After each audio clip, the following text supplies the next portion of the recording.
அஸ்ஸலாமு அலைக்கும். எல்லாரும் எப்படி இருக்கீங்க? இன்னைக்கு எல்லாருக்கும் செய்ய தெரிஞ்ச உளுந்து வடை என்னோட ஸ்டைல செய்யலாமா? 200 கிராம் உளுந்து எடுத்துக்கோங்க. 3 மணி நேரம் ஊற வச்சுக்கோங்க.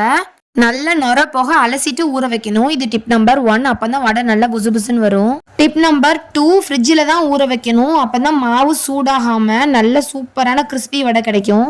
மிக்சி ஜாரில் சேர்த்ததுக்கு அப்புறமா தண்ணியை மலமலன்னு ஊற்றிடாம இந்த மாதிரி கையில் எடுத்து ஊற்றுங்க. ஒவ்வொரு தடவையும் தண்ணி தெளிச்சு தான் மாவை அரைச்சி எடுக்கணும். அந்த வடைக்கு சூப்பரான ஒரு சட்னியும் ப்ரிப்பேர் பண்ணணும். ஒரு துண்டு தேங்காய், ஒரு கைப்பிடி பொரிக்கடலை, ஒரு பச்சை மிளகா, 2 பூடு, கொஞ்சமாக உப்பு சேர்த்து நல்லா அரைச்சி எடுத்துக்கோங்க.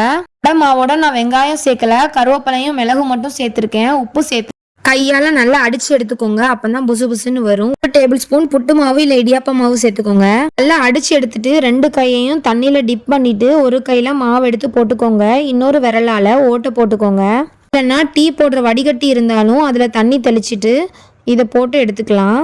நான் எப்போவும் ஹைலே வைக்க மாட்டேன், சிம்லே வச்சு தான் பொரிப்பேன். இப்போ கோல்டன் கலர் வர்றதுக்கு முன்னாடி எடுத்துருங்க. எடுத்து வச்சதுக்கு அப்புறமா கரெக்டாக வந்துடும். வெளியே கிறிஸ்பியா உள்ள சாஃப்டா சூப்பரான வடை ரெடி ஆயிடுச்சு. என்ஜாய்.